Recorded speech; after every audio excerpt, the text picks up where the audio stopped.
au travers de quelques principes de base en ostéopathie, je vais progressivement rentrer dans la dentisterie. Mais je suis obligée de faire quelque chose de large pour vous faire comprendre. Les principes fondamentaux, et un des premiers, c'est le rôle de l'artère est absolu et c'est la circulation du sang. Il faut que le sang il aille partout. Si un tissu, un ptérygoïdien, il est mal irrigué, parce qu'il y a une compression, quelque chose qui ne va pas, le muscle, il va y avoir des toxines qui vont s'accumuler. Donc on va avoir des douleurs. Donc on va avoir un spasme du ptérygoïdien externe, donc on va avoir une traction sur le disque au niveau de l'ATM, par exemple. Hein? Donc il faut que le sang circule. Et ce qu'on essaie de faire en ostéo, c'est de faire circuler le sang. Le sang, mais qui est en communication avec la lymphe, avec les liquides interstitiels, avec le système veineux, artériel, lymphatique et le liquide céphalorachidien. Vous voyez venir. Donc, on va voir que la vie, c'est le mouvement. S'il n'y a pas de vie dans les tissus, il n'y a pas de mouvement. Et je vous parle de ce micro-mouvement. On va y revenir.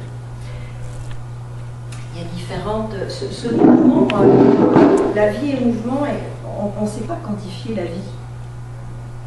Un corps est vivant, mais il est mort. Donc, c'est au-delà de l'espace et du temps. Il dit que c'est une définition de Rollin Becker, qui est un grand ostéopathe. Des fois, il saute, je ne sais pas pourquoi. Donc, ce mouvement, il est indépendant de notre volonté. On va le revoir. Et le troisième principe super important aussi, c'est qu'une structure équilibrée permet une fonction harmonieuse. S'il y en a un déséquilibre de structure, par exemple au niveau du crâne ou de l'ATM, on va retrouver une fonction masticatrice perturbée, par exemple. Mais ça peut être une fonction locomotrice aussi, si on se met sur un autre. Donc l'équilibre structure-fonction est aussi fondamental dans notre conception. Le sang, je vous ai montré, le sang est partout, ça agit par capillarité dans les tissus. Juste une image pour vous remémorer le système sanguin, la vascularisation artérielle, par exemple au niveau des régions qui nous intéressent ici. Mais il faut penser aussi qu'un os, il est plein de sang. Vous le savez, vous faites de la chirurgie. Et oui, quand on fraise un os, ça saigne. Mais souvent, les gens ont l'image d'un os sec. Donc on oublie que le sang imprègne les tissus, même si c'est le système aversien avec les manipulations osseuses. Et la dent, idem. La dent aussi, elle a sa vascularisation. L'émail, vous allez me dire, il n'est pas vascularisé. Mais il y a des travaux qui montrent, ça date des années 60 aux États-Unis, j'ai oublié le nom, mais j'espère quelque part dans la bibliographie. Il y a des petites lacunes dans l'émail qui permettraient par une fluctuation entre la salive et le sang. Parce que si l'émail, il n'est pas vascularisé, il n'est pas sec. S'il était sec, il casserait. Or, il n'est pas sec. Moi, c'est quelque chose qui m'a toujours interpellée. L'émail, il n'est pas vascularisé, il ne casse pas. Donc, il est vivant. On voit bien quand on ferait sur une dent morte, il n'y a pas la même texture. Il n'y a pas ce liquide. Pour moi, c'est une interrogation. Enfin, je n'ai pas la réponse. Mais vous pouvez imaginer ça aussi. Hein, pourquoi? Donc, il faut bien qu'il y ait une manière d'hydrater cet émail. Donc, peut-être qu'il y aurait des petites lacunes qui permettraient, donc, non pas une circulation, mais une fluctuation entre le sang et la salive. La vie, c'est le mouvement, parce que si le sang qui va partout dans les tissus ne fait pas bien sa circulation, on va avoir des stagnations. Donc, des stagnations, c'est vrai dans la nature, c'est vrai on a des nécroses, on a une perte de vitalité, on a des dépôts, des fermentations. Donc, c'est vrai dans les muscles aussi. Alors que si on a un bon bouillonnement, le sang circule comme il faut dans les tissus sont oxygénés, ils sont nourris et ils sont débarrassés de leurs toxines. Donc, c'est vrai pour tous les tissus. Voilà.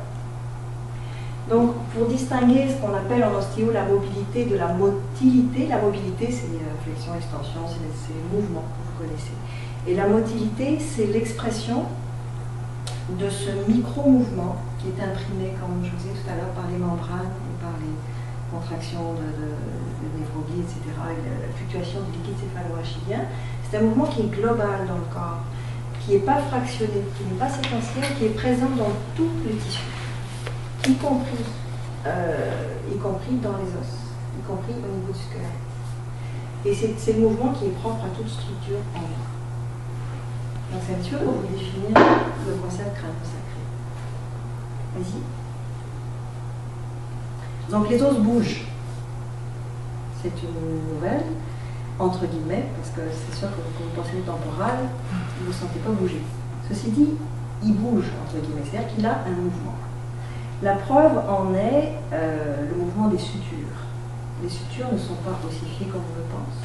Il y a des tableaux d'ossification, donc on a un micro-mouvement. On va continuer aussi. Il y a une définition, si ça vous intéresse, il y a un article qui est particulièrement intéressant parce qu'il y a malheureusement peu de recherches, il y en a de plus en plus, mais pour mettre des recherches comme ça en route, c'est très compliqué,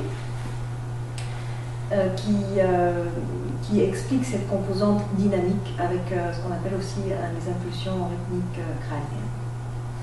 Donc nous, on appelle ça le mécanisme respiratoire primaire qui est indépendant de la respiration costale. Et primaire pourquoi? Parce que ça vient de primo, qui veut dire principal, de base.